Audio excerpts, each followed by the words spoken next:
Oh, yes, you found it. The literal front line in the info war. The true alternative media that is endangering to extinct the dinosaur, corporate, lying, deceiving, teleprompter media. This is teleprompter-free news. Thank you for joining us.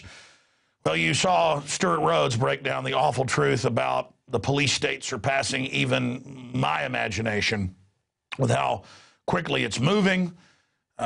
What we laid out previously, it turns out, is pale compared to the nakedness of the tyranny that we now see pouring into our society at every turn. And we've broken down a lot of the incredible financial news that's out there.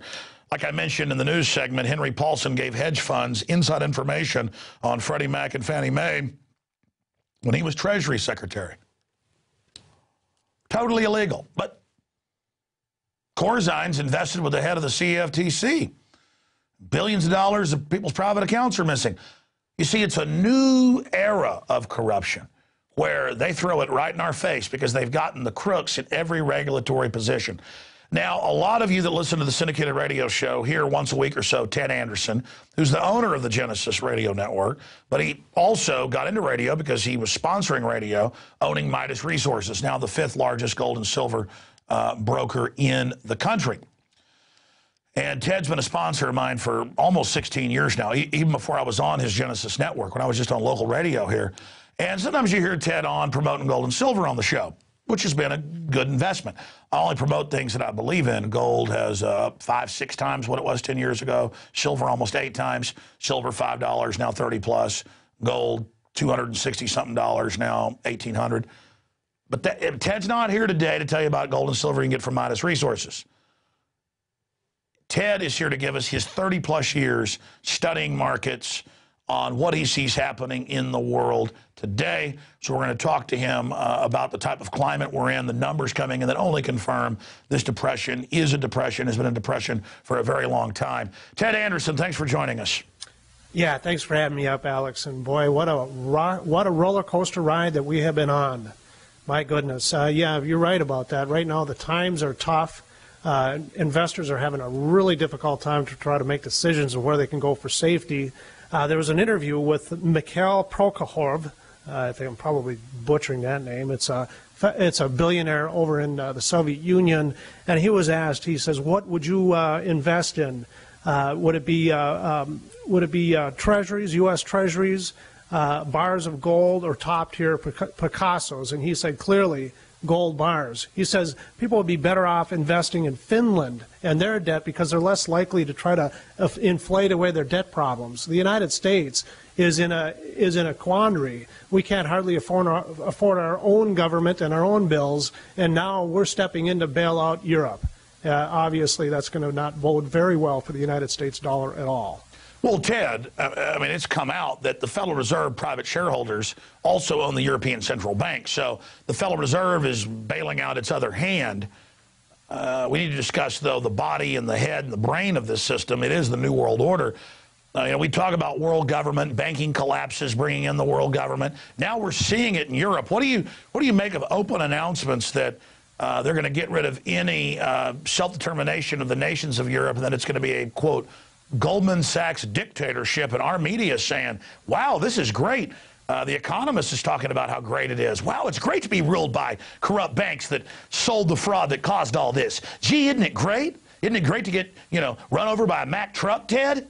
Well, we're already seeing that right now, Alex, because the President of the United States, of whom we voted in to be our leader, was saying that he was not going to use U.S. dollars to bail out the European banks. And the very next day, the Federal Reserve steps in and does it anyways. I heard, I keep hearing talk about the Federal Reserve being the second most powerful institution in the United States, just behind the Supreme Court. I don't think that that's true. I don't think the Supreme Court has the power that the Fed does right now. And obviously with the Fed and their member branches and their elites doing things that are above and beyond the law, and the Supreme Court not stepping in to try to stop them, is proof in that the fact that the Fed is actually the controlling factor here. Sure, and it's about as Federal Express or Federal Ammunition or Federal Toilet Cleaners.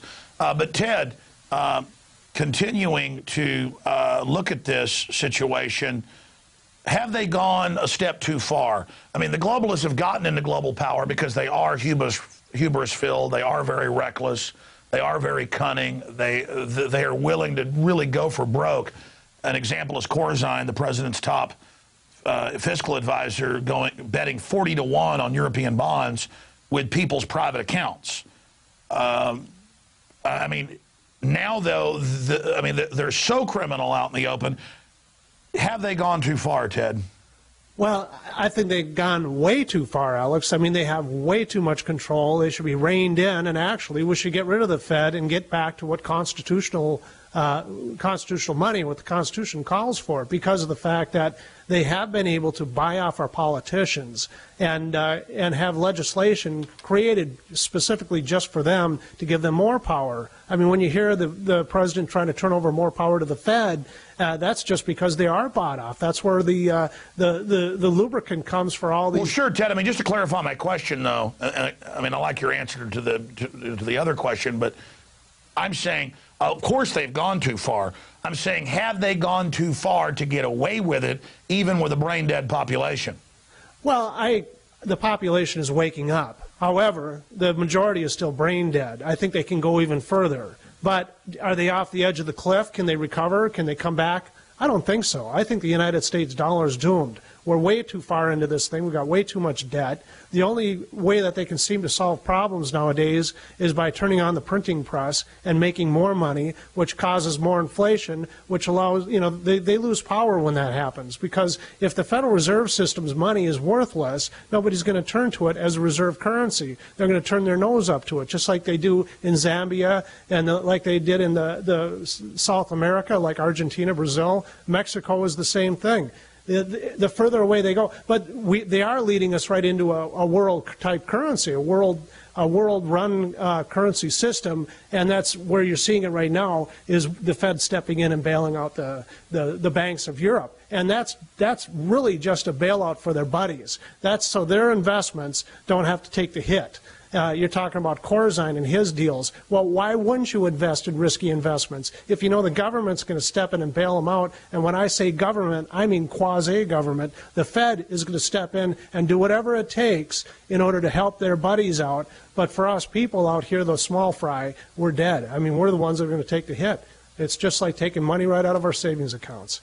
Ted, we know that Hank Paulson, the head of the Treasury Department in 2008, gave himself bailout money, but it's okay because he gave himself a waiver. I mean, the fox gave himself a waiver to eat chickens in the hen house. Maybe it'd be okay if Hitler gave himself a waiver. There wouldn't even need to be a Nuremberg. He's like, hey, I've got a waiver right here. Well, now, as I mentioned earlier, the Daily Mail reports Hank Paulson gave hedge fund inside information on Freddie Mac and Fannie Mae when he was Treasury Secretary so that they could basically make big profits off of it while screwing the public. I mean, again, this stuff comes out, and in the past, this guy would go to jail. Now it's like, hey, it's all right. Yeah, he should go to jail for that. I mean, insider trading is insider trading. I don't care if it comes from a government official or if it comes from Bernie Madoff. I mean, yeah, obviously the man should be incarcerated and charged with this crime. But, he's not going to be. We know that. And that's, again, if you're well enough connected, you're going to be able to get away with this type of thing. For the average person, it's just simply not true. He did. He was able to get himself out of trouble. They wrote into that during the TARP bailout, that these companies or these people could get away from, or they're above and beyond the law. They couldn't be prosecuted for these types of crimes. And though they should be. I mean, for goodness sakes, the Fed was, they're talking about $700 billion to be injected into the economy, bailing out these banks. Well, guess what? The Treasury put out that $700 billion, but at the same time, the Fed was putting out $7.7 trillion. And, it's such a larger sum, and at that time, it was all done in secret. And by the way, I have a screenshot of that, Ted. Folks want to show a document cam to the viewers from Forbes. Why did we know about the Fed's $7.7 trillion? And then, of course, there's also the other reports that are out there dealing with the 16+ trill. I mean, this is incredible. And then they want us to pay all this back in taxes. We give them bailouts, and then the system comes back to us, and then we have to pay them interest on the bailout that we gave them. Yeah, that's the whole problem with the issue. It all falls in the lap of the U.S. citizen. I mean, we shouldn't stand for this. There should be revolting in the streets over this. I mean, Occupy Wall Street, if they had a clue as to what's going on, they would go right after this. And the people really should be up in arms with this whole thing, but they're not, because, again, maybe 10% of the people have an idea, a clue of what's going on. And so that's how they get away with this. And they pass these laws. They shouldn't be able to. They go above and beyond the law. That's why I say the Supreme Court, it does not have more power than the Fed. The Fed has the power. We've handed this nation over to a bunch of elite, money-producing banking people. I mean, it's happened in nations again and again. And we've had 100 years of a fiat-type system, and they're able to use a printing press to buy out our politicians. It's no surprise that we're in the position that we are. But you know what? At the end of it, when it all comes down, the United States dollar is going to be in the ashes, and the people are going to be standing in the bread lines. It's sad to watch it go this direction, but that's what's going on. The Fed is there any way to pull out of it now with the people that are driving the bus? Because one sign that they know they're going to globally devalue all the major currencies is the Europe of the police state, the preparation for collapse, the system acting so incredibly brazen. I mean, they're snatching everything that's even nailed down right now as they all basically prepare for the crash themselves. Well, I mean, Alex, when the FOMC voted, when they met and they voted on this, whether they're going to bail out Europe or not, there was only one central banker that voted against this, and he's not even a member. He was standing in. The reason why, 1 against 9, I mean, I don't think that we have the willpower, the political willpower, to stand up to these people. However, yes, there is a way to stop this. Stop bailing out the Wall Street banks. Stop bailing out Europe. Let the crash occur. Reorganize. Allow prices to float freely in the marketplace. And yeah, it would be painful, but then we'll be back to something that's real. Now, can we get away from the Federal Reserve System? Can we get away from fiat money with this political body that we have? I doubt it. What do you have? I mean, we have about 8 and 10% people supporting the message of Ron Paul. This is his message. Hey, let's get back to solid money, and let's get away from this fiat system. The people, they don't understand it. They don't know what's eating them alive, what's eating out the very substance. This is what the forefathers wrote about when they wrote the Declaration of Independence. But what's sick, Ted, you're right, is that it's premeditated. I mean, the very groups that engineered it are now announcing a global government with no laws for them, total laws on us. I mean, it's just too rich, and they wouldn't be making this move if they didn't think the public was ignorant on the facts, and that's why our work and Ron Paul's work has been so important. Yeah, I agree with that, Alex, and that's the whole thing. These people live on this. They want to control the market. It's their business. They want to set up a cartel and to be able to control the market. And the more control they can get, the more they'll push for. So you can just conclude that the reason why they want to have a world government is because they can tap into the resources of the entire world. The Federal Reserve System was able to tap into the resources of the United States. Now, a world government will allow you to be able to tax away and inflate away the value of everybody's labor across the entire world. That's right. These globalists don't just want to steal a large percentage of the public's money. They wage war against real free market companies, individual liberty, private farmland, real money, and they want to make everybody debt slaves, and their ideology is eugenics, which is forced population reduction. I mean, it could not be a worse scenario, but when you study history, the worst of the worst, when you get a tyranny, get into power. And so that's why it is the worst possible scenario. My God, it's amazing. Ted, in closing, looking at silver and gold, gold went up some today on this announcement of more devaluation of the currencies. Where do you expect to see silver and gold right now? And what is it like in the physical market? Because I see these reports that paper gold, they try to artificially deflate, but then in real-world markets, there's a higher premium on gold and silver and other precious metals than even what the so-called paper value is. Well, you're right about that. I mean, they did tame the market a little bit when they raised the reserve requirements or the deposit requirements on futures contracts. I mean, they doubled it. If you were putting $10,000 into a contract, now you had to put 20 in.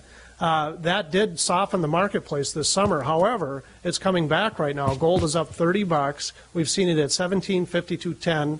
I hear a lot of analysts saying that we'll see gold over $2,000. Silver could easily hit that $40 an ounce again. We're right now at $33.05. The main thing is that as you see devaluation in the currency, as you see more TARP-type bailouts like we have, I mean, and this is much greater, much bigger than what we had here back in 2008. It is going to cause the dollar to lose value, and gold and silver is going to reflect that. Gold and silver has been money for 6,000 years. You can't turn on the printing press and devaluate the value of the currency without watching gold and silver rise. It has a very good way of sniffing out any kind of chicanery that's going on in the currency markets. When you see money being printed, gold and silver is going to reflect that. You'll see rising prices. Obama is incredibly unpopular right now, but look at who the system is putting forward. Newt Gingrich, I mean, Mr. New World Order, NAFTA, GATT, carbon taxes, one world government, into the family. I mean, he is a super creepy New Ager, New World Order guy.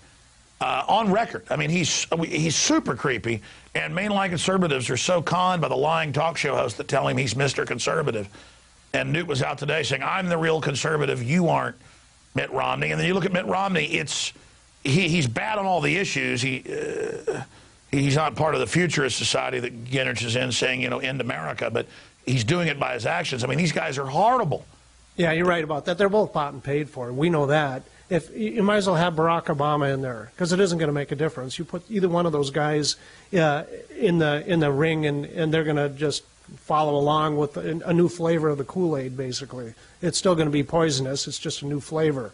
Those guys are going to mean absolutely nothing for our liberty and our freedom, and to be able to have a solid base to currency that we can rely on. Well, I agree. You know, the good news is, even if they wreck this whole thing and it does go over the edge of the cliff, we've been here telling people the truth. More folks are waking up. Look at Ron Paul. He's probably getting 5 times or more the attention and the votes right now in the polls. Looks like he could win Iowa. He was number 2, now number 3 in New Hampshire, because the media is saying, you know, Newt Gingrich is the savior. But if they gave him a fair shake, he'd be our next president. And he foresaw it. He's a constitutionalist. He's a true scholar.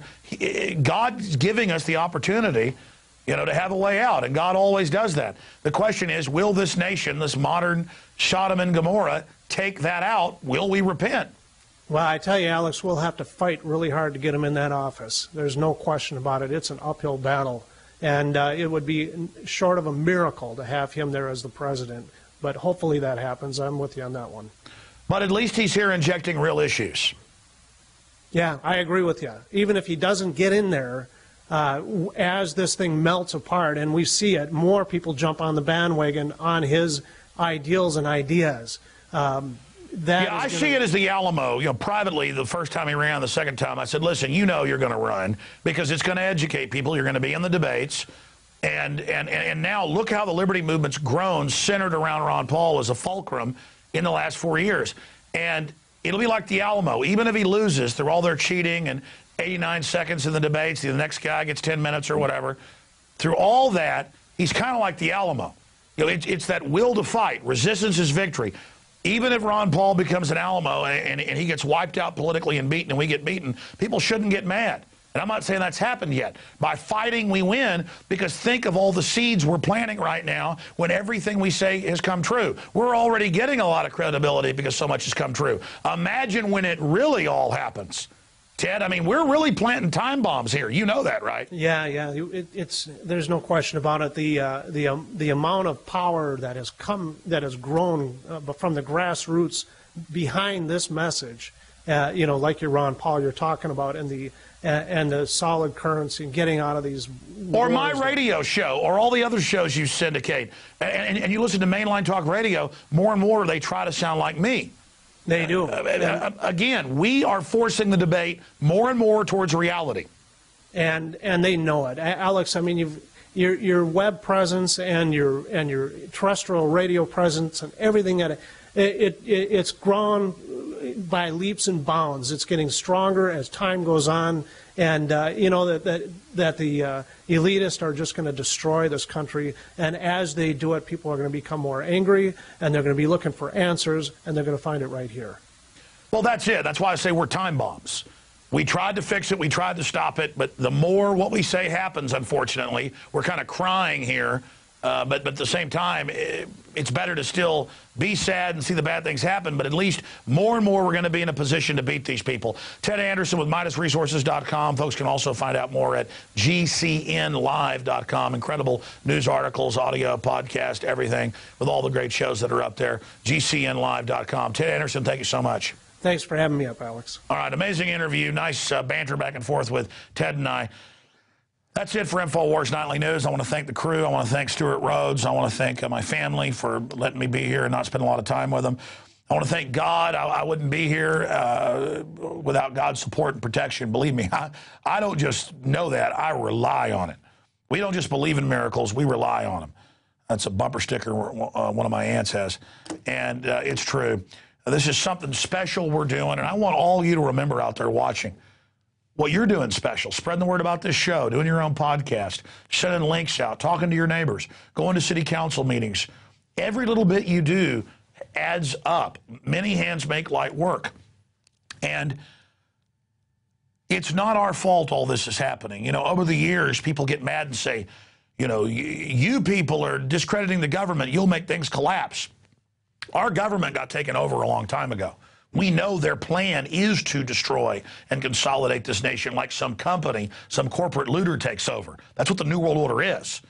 We know we got to tell people the hard truths, like Patrick Henry said, and make preparation for it, or there's no future. Okay, folks? And I get chills thinking about this. I mean, they're passing laws to secretly arrest and torture and kill whoever citizens. I mean, Hitler didn't put stuff like that on paper. It's all happening. But our ancestors went through this over and over again. That's why the founders, who weren't perfect but were heads above anybody else, foresaw that, tried to create a system to protect us. And we gave up on that system, a lot of us as Americans, and thought, oh, that's old and quaint. It was really a new revolutionary idea people fought and died for. And now that shield has been lowered, and we are experiencing the evil of the New World Order.